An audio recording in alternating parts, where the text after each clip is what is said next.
नमस्कार. मी डॉक्टर विनोद बन आहे. Yashodhara super speciality hospital येथे चीफ इंटेन्सिव्हिस्ट म्हणून काम करतोय. मागचे 3 वर्ष झालं मी यशोधरा सुपर स्पेशालिटी हॉस्पिटलमध्ये आहे आणि क्रिटिकल केअर डिपार्टमेंट लीड करतोय.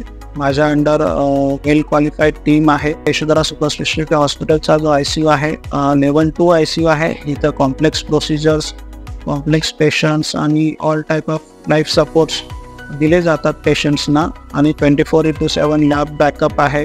माझी टीममध्ये अनेस्थेशियोलॉजिस्ट आहेत, क्रिटिकल केअर अदर पीपल्स आहेत, पल्मोलॉजिस्ट आहेत आणि मी स्वतः आणि त्यांच्यासोबत RMOs जे असतील की त्यांना मदत करण्यासाठी आहेत.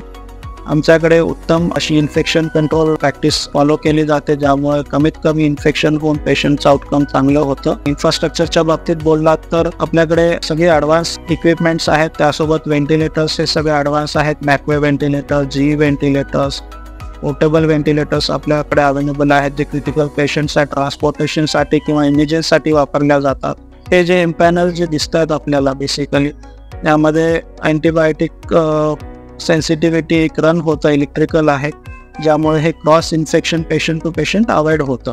त्यामुळे जे कॉमन सिनारो जो असतो ICUमध्ये की एका पेशंटपासून दुसऱ्या पेशंटपर्यंत इन्फेक्शन ट्रान्समिशन होतं, ते आपल्याकडे होत नाही. नर्सेस टू पेशंट रेशो आपल्याकडे खूप चांगला आहे, जो की 1:1 फॉलो होतो व्हेंटिलेटर पेशंटला आणि अदर पेशंटला 2:1 फॉलो होतो, ज्यामुळे अगेन क्रॉस इन्फेक्शन अवॉइड होतं. एकंदरीत सांगण्याचा उद्देश आहे की जी लेवल 2 फॅसिलिटी आपल्या यशोधरा सुपर स्पेशालिटी हॉस्पिटलमध्ये आहे ती सोलापूरमधील दुसऱ्या कोणत्याही हॉस्पिटलमध्ये सध्या तरी अवेलेबल नाही आहे.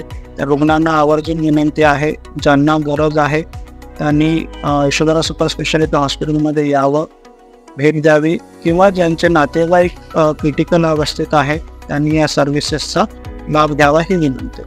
थँक्यू.